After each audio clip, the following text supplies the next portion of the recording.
नमस्कार। Cardio diabetes dialogue talk show पर मैं मयूरी मालनकर आप सभी का तहे दिल से स्वागत करती हूँ। हाल के समय में specially post Covid kidney diseases और हार्ट डिसीजेस के केसेस बढ़ते हुए नजर आते हैं। क्या इनका कारण बढ़ते हुए डायबिटीज के मरीज है या कुछ और? इस विषय पर विशेषज्ञों द्वारा अधिक जानकारी जन जन तक पहुंचाने के हेतु से cardio diabetes dialogue talk show अभियान की शुरुआत देश के जाने माने एंडोक्रिनोलॉजिस्ट जो कि डायबिटीज स्पेशलिस्ट भी है और हार्ट डिसीज स्पेशलिस्ट के साथ शुरू की गई, जो हमें डायबिटीज, उनके दुष्परिणाम, उनके लक्षण तथा बचाव और उपचार के बारे में देश और प्रदेश के जाने माने लोकप्रिय टीवी चैनल के माध्यम से न ही केवल जागरूक करेंगे बल्कि सही उपचार के बारे में हमें मार्गदर्शन भी करेंगे। तो चलिए मिलते हैं हमारे पैनल से। आज मुंबई के स्टूडियो में हमारे साथ है एंडोक्रिनोलॉजिस्ट और कार्डियोलॉजिस्ट का विशेष पैनल। आइए उनसे आपकी मुलाकात करवाते हैं, उनका परिचय करवाते हैं। स्वागत करते हैं, हमारे साथ है endocrinologist doctor Shaila Shaikh. Ma'am बहुत बहुत स्वागत है आपका। और interventional cardiologist doctor Amit Sharma. Hello doctor, आपका भी बहुत बहुत स्वागत है। आइए इस कार्यक्रम को आगे बढ़ाते हैं। मेरा सबसे पहला सवाल है डॉक्टर शैला शेख आपके लिए।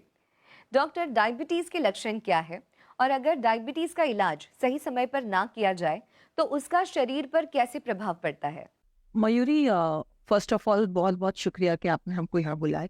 आई थिंक बहुत ही इम्पोर्टेंट टॉपिक हम डिस्कस करने वाले हैं बिकॉज अभी फ़िलहाल हमारी कंट्री में ये बहुत ही बड़ा एक किस्म का एपिडेमिक हो गया है जहाँ तक डायबिटीज़ का सवाल है।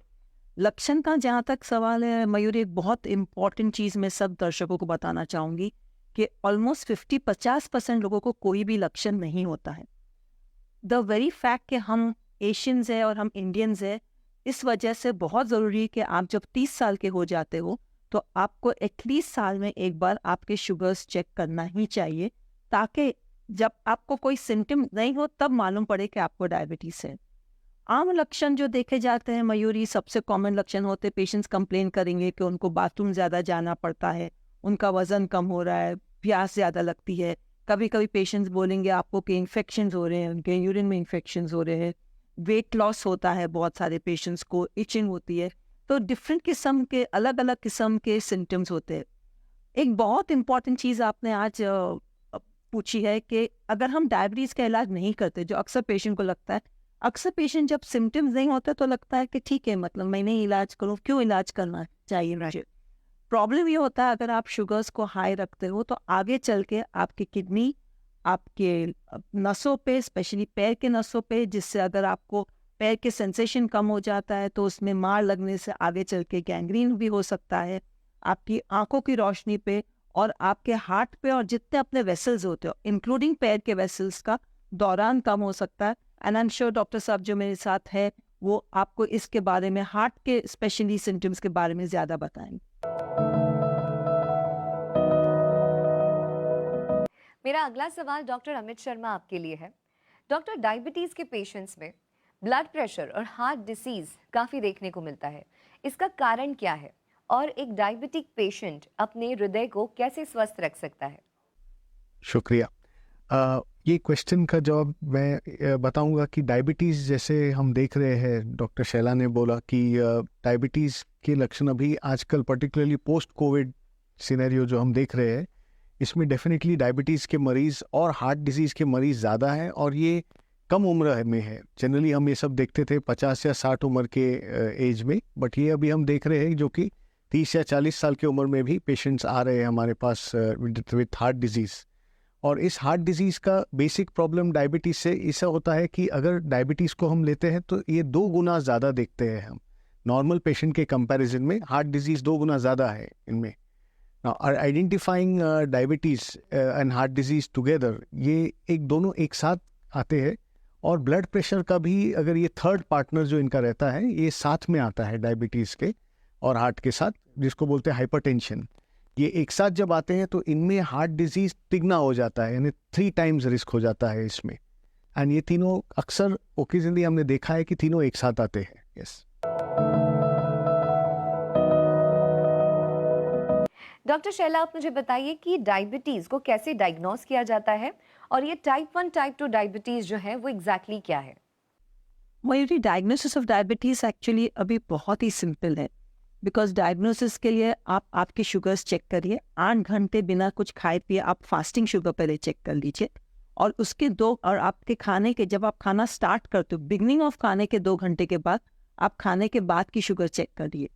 अगर आपको ये करने में भी थोड़ी दिक्कत होती है तो आप एक HbA1c, ग्लाइकोसिलेटेड हीमोग्लोबिन जो हम बोलते हैं, जो 3 महीने का एवरेज होता है, उसके जरिए भी डायग्नोसिस हो सकता है, जिसमें आपको फास्टिंग की भी ज़रूरत नहीं होती है। इसमें क्या फ़र्क है? सेकंड सवाल आपका है मयूरी, जिसमें आप ये पूछ रहे हो कि टाइप 1 और टाइप 2 डायबिटीज़ में क्या फ़र्क है। टाइप 1 डायबिटीज़ उस किस्म का डायबिटीज़ है जिसमें इंसुलिन बॉडी में बनता ही नहीं है। आपका जो एंडोक्राइन ग्लैंड पैनक्रियास जहाँ से इंसुलिन बनता है वो बहुत सारे वजहों से काम करना बंद कर देता है, और उसकी वजह से बॉडी में इंसुलिन की जो मात्रा होती है वो कम हो जाती है, और उसके कम होने की वजह से आपको डायबिटीज़ होता है। एक बहुत इंपॉर्टेंट फ़र्क है फ्रेंड्स कि आपको टाइप 1 डायबिटीज़ में इंसुलिन ही उसका इलाज है, और ये मैं बहुत एम्फेसाइज करूँगी बिकॉज अक्सर लोगों को लगता है नहीं हम इंसुलिन बंद कर दें और उससे प्रॉब्लम होता है पेशेंट को। टाइप 2 डायबिटीज़ में इंसुलिन बॉडी में होता है, बॉडी इंसुलिन बनाती है, लेकिन जो जहाँ पे ये इंसुलिन का असर होता है वो ऑर्गन्स, वो सेल्स बराबर रिस्पॉन्ड नहीं करता, हम उसको इंसुलिन रेजिस्टेंस बोलते हैं। जहाँ पे सेल्स रिस्पॉन्ड नहीं करे जो इंसुलिन सर्कुलेशन है, और क्योंकि वो सही ढंग से काम नहीं हो रहा, इस वजह से डायबिटीज़ होता है। और टाइप 2 डायबिटीज़ मयूरी लाइफस्टाइल है, मेडिकेशंस है, of course at some point अगर इंसुलिन की ज़रूरत है, इंसुलिन, ये सब चीज़ों से उसका इलाज किया सकता। डॉक्टर अमित, आप मुझे बताइए कि डायबिटीज के पेशेंट में किस प्रकार के कार्डियक कॉम्प्लिकेशंस हो सकते हैं और ये साइलेंट हार्ट अटैक क्या होता है?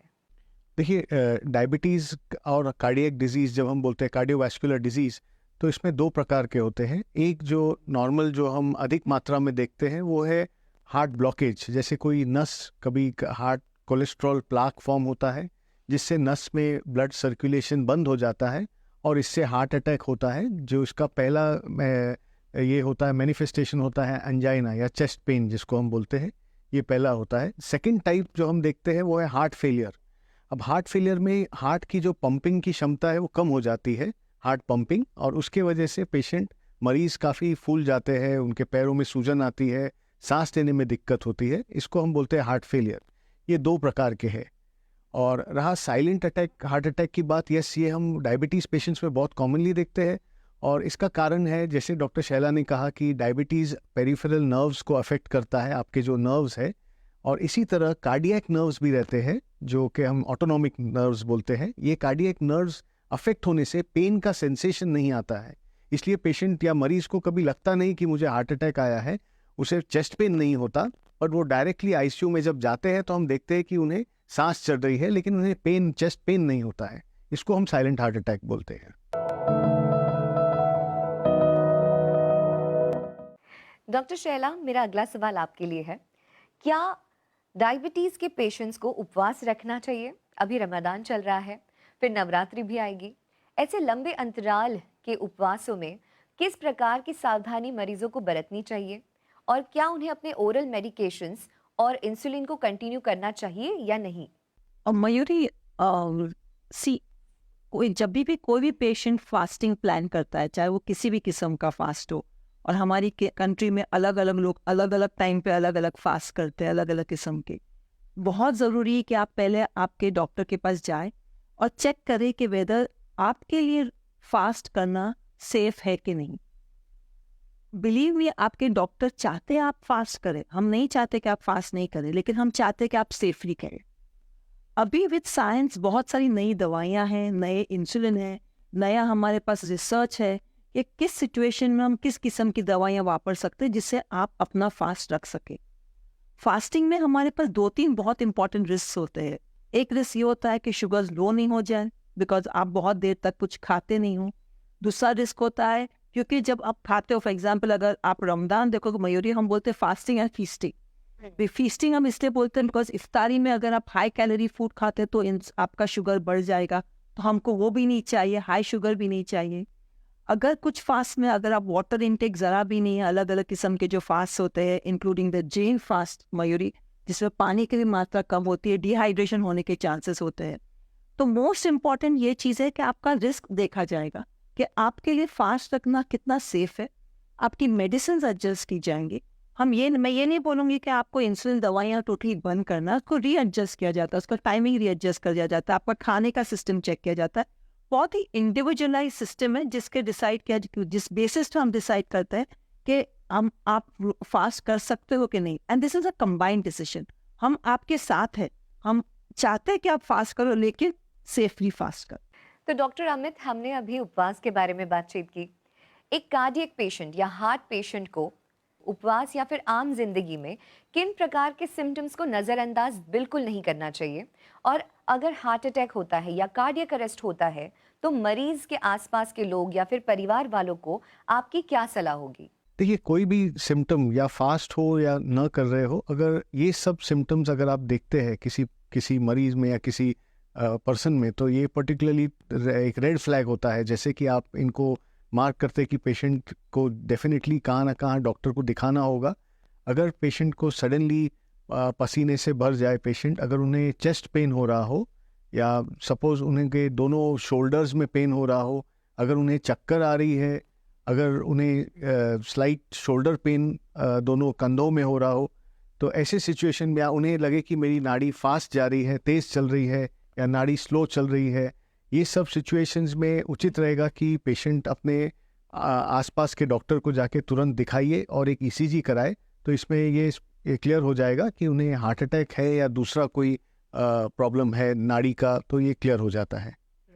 और यदि एक कार्डियक अरेस्ट हो रहा है किसी को, जो सडनली उनका ब्लड प्रेशर ड्रॉप हुआ, मरीज एकदम से लेटा हुआ है, ऐसे सिचुएशन पे हम सीपीआर चालू करते हैं। और ये सीपीआर इनका इस तरीके से होता है कि आजकल स्पेशली हर कोने पे आपके पास एईडी है, जिसको हम बोलते हैं ऑटोमेटिक एक्सटर्नल डिफिब्रिलेटर्स। ये आप कनेक्शन करते ही वो मशीन आपको अगर ज़रूरत पड़े तो शॉक दे सकता है, जिससे किसी की जान बच सकती है। और ऑफ कोर्स दूसरा एक एल्गोरिदम है जिसको हम फॉलो करते हैं, जिसको बोलते हैं बेसिक रेसिसिटेशन एल्गोरिदम, जिसमें हम इंश्योर करते हैं कि मरीज हॉस्पिटल पहुंचने तक उनका कैसे ब्रीदिंग और सर्कुलेशन मेंटेन किया जा सकता है। डॉक्टर शैला, मेरा अगला सवाल आपसे है। मरीजों को HbA1c और रेगुलर ब्लड शुगर मॉनिटरिंग के महत्व के बारे में आप क्या कहेंगी, और उनके जो आसपास के लोग हैं, परिवार वाले हैं, उन्हें आप क्या सलाह देंगे? HbA1c का मयूरी बहुत ही इंपॉर्टेंट महत्व है। एक तो HbA1c जो आपके लॉन्ग टर्म कॉम्प्लिकेशंस का रिफ्लेक्शन होता है, ये 3 मंथ्स का एवरेज शुगर होता है मयूरी। अभी फॉर एग्जांपल हमारे क्लिनिक्स में क्या होता है, कभी पेशेंट्स हमारे पास जब अपॉइंटमेंट लेते हैं तो पेशेंट्स को लगता है मैडम के पास जाऊँ तो मैं अच्छी रिपोर्ट ले जाऊँ, तो 2 दिन तक पेशेंट्स अच्छे से परहेज करके एकदम अच्छी रिपोर्ट लेकिन दवाई बराबर खा के आते हैं और HbA1c की रिपोर्ट हाई होती है। तो HbA1c एक्चुअली बताता कि 3 महीने में हमारे पेशेंट ने क्या की। राइट। सेकेंड जो आपने पूछे फैमिली, जब हम डायबिटीज़ को ट्रीट करते हैं, हम एक इंसान को ट्रीट नहीं करते, हम ऑलवेज एक फैमिली को ट्रीट करते हैं। बिकॉज अगर फॉर एग्जांपल अगर एक ऑब्जर्वेशन मेरा ये रहा है कि अगर एक आदमी आते हैं डायबिटीज़ ट्रीटमेंट के लिए, तो ऑफकोर्स खाना अगर उनकी वाइफ पका रही है या उनकी मम्मी पका रही है या अगर वो खुद भी पका रहे और उनको अगर हेल्प कर रहे किचन के अंदर फॉर एग्जांपल, वो पूरा एरिया जो होता है उसके लिए हमको फैमिली की हेल्प लगती है। पेशेंट्स का कभी कभी क्रोनिक डिसऑर्डर्स में पेशेंट कभी कभी मायूस हो जाता है, परेशान हो जाता है प्रॉब्लम से, उसके लिए मोटिवेशन के लिए हमको फैमिली का सपोर्ट लगता है। फैमिली सपोर्ट इंक्लूडिंग एवरीबडी, और जब मैं फैमिली सपोर्ट की बात करती हूँ, मैं हर इंसान की बात करती हूँ जो पेशेंट को पॉजिटिव फीलिंग दे सकता है, जो पेशेंट को हेल्प कर सकता है इन दिस इंटायर जर्नी। हमको हर एक इंसान की सपोर्ट चाहिए। फॉर एग्जाम्पल कभी हमने देखा है कि जो दादाजी होते हैं वो पोताजी की ज़्यादा सुनते हैं, तो हम पोते की हेल्प लेते हैं कि अभी आप फ्लैग बेरर और आप दादाजी का ध्यान दोगे। तो that is how important a family is as far as diabetes is concern. Doctor Amit, मेरा अगला सवाल आपसे है। हार्ट ब्लॉकेज के लक्षण क्या होते हैं, और ऐसा कोई नियमित परीक्षण है जिससे ब्लॉक्ड आर्टरीज डायग्नोसिस किया जा सकता है? एक मरीज कैसे जाने कि उसका हृदय स्वस्थ है या नहीं? देखिए, हार्ट ब्लॉकेज जानने के लिए काफ़ी टेस्ट है। ये टेस्ट को हम डिवाइड करते हैं नॉन इन्वेजिव और इन्वेजिव में। नॉन इन्वेजिव ये है जो टेस्ट डिपार्टमेंट में होते हैं। इसमें से सबसे चीप और इनएक्सपेंसिव टेस्ट जो होता है वो है ईसीजी। एक ईसीजी हमें काफ़ी इन्फॉर्मेशन देता है हार्ट के बारे में, इलेक्ट्रिकल सिग्नल्स जो हार्ट के आते हैं इसमें काफ़ी कुछ हमें जानकारी मिलती है इसके बारे में। पल्स रेट भी पता चलता है, अगर आपका हार्ट फास्ट चल रहा हो या स्लो चल रहा हो उस हिसाब से हम ट्रीटमेंट टेलर कर सकते हैं अकॉर्डिंगली।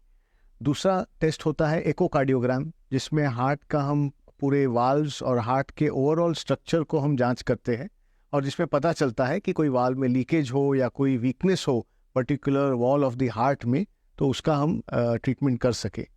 तीसरे टेस्ट होते हैं स्ट्रेस टेस्ट, जिसको हम पेशेंट को बोलते हैं कि बिकॉज रेस्टिंग आपका सब नॉर्मल है तो हमें थोड़ा स्ट्रेस डालना होगा हार्ट पे देखने के लिए कि कोई प्रॉब्लम है। तो ऐसे सिचुएशन में हम पेशेंट को एक मशीन लगा के उनको वॉक कराते हैं ट्रेडमिल पे, बाइसिकल चलाने बोलते हैं उनको।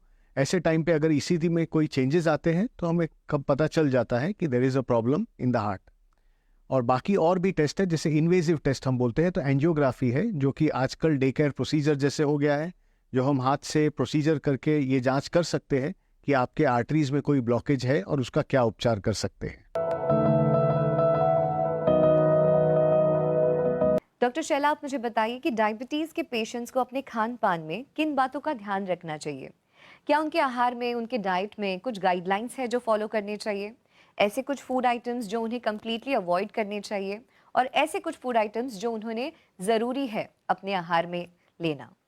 डाइट आई थिंक डायबिटीज़ में सबसे ज़्यादा डिस्कस होता है फॉर द सिंपल रीज़न के आई थिंक फूड हमारे पूरी ज़िंदगी का सबसे सेंटर पॉइंट हर सिचुएशन में होता है।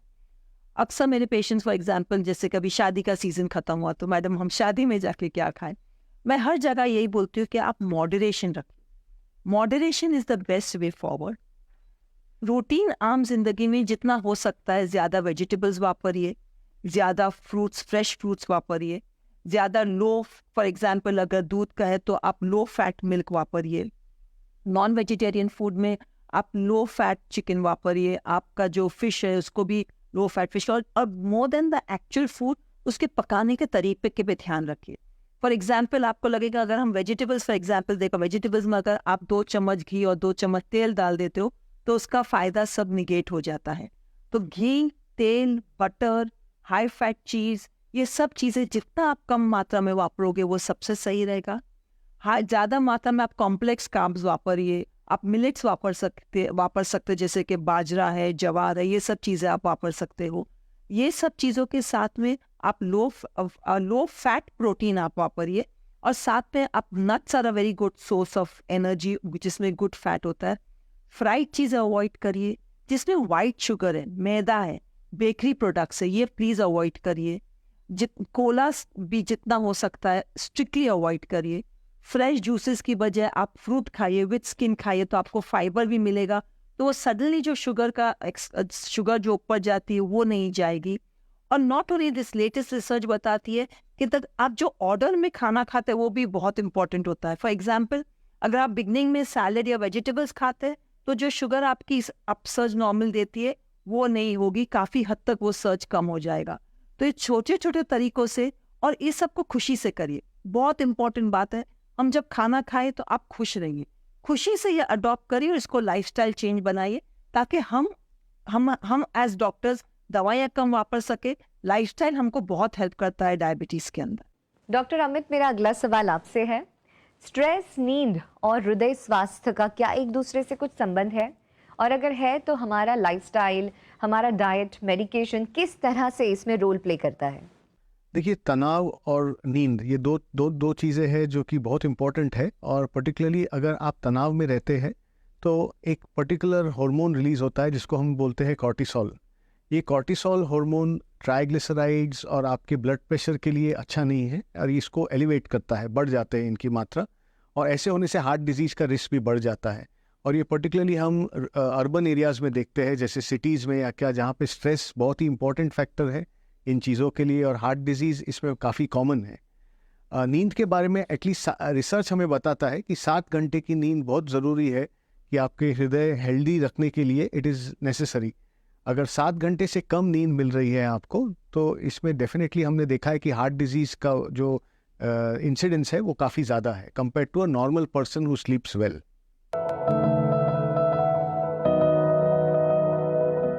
तो आज के इस खास शो पर विशेष चर्चा के लिए दोनों डॉक्टर्स को बहुत बहुत धन्यवाद। डॉक्टर्स, आपने बहुत ही महत्वपूर्ण जानकारी हमारे दर्शकों को दी है। जाते जाते आप उन्हें क्या संदेश देना चाहेंगे? डॉक्टर शैला, आप क्या कहेंगी? मैं यही बोलूँगी कि health is wealth. I mean, आप अगर अपने हेल्थ का ध्यान रखते हो तो बाकी सब चीज़ें आपकी ज़िंदगी में ऑटोमेटिकली फॉल इन प्लेस। और डॉक्टर अमित, आप क्या कहेंगे? देखिए, डायबिटीज़ के रिलेशन में और हार्ट डिजीज़ के रिलेशन में मैं 3-4 पॉइंट्स केवल कहना चाहूँगा कि आप 3H को फॉलो करिए, जिसे बोलते हैं healthy habits, make sure smoking ना हो, टबैको ना हो, हेल्दी वेट, आपका वेट मेंटेन होना चाहिए, आप काफ़ी एक्टिव होने चाहिए, आइदर जिम, वॉकिंग एट्सेट्रा। और तीसरा है हेल्दी डाइट, जिसमें आपके डाइट में फ्रूट्स और वेजिटेबल्स की मात्रा होनी चाहिए, एंड अवॉइड रेड मीट को नहीं खाना है आपको। और बाकी आपको ये देखना है कि जनरली आपका स्ट्रेस फ्री लाइफ हो जितना पॉसिबल है। इन सब चीज़ों से डेफिनेटली आप हार्ट डिजीज से बच के रह सकते हैं। Thank you. तो आज के हमारे इस खास शो पर हमारे दर्शकों को मार्गदर्शन करने के लिए दोनों डॉक्टर्स का बहुत बहुत शुक्रिया।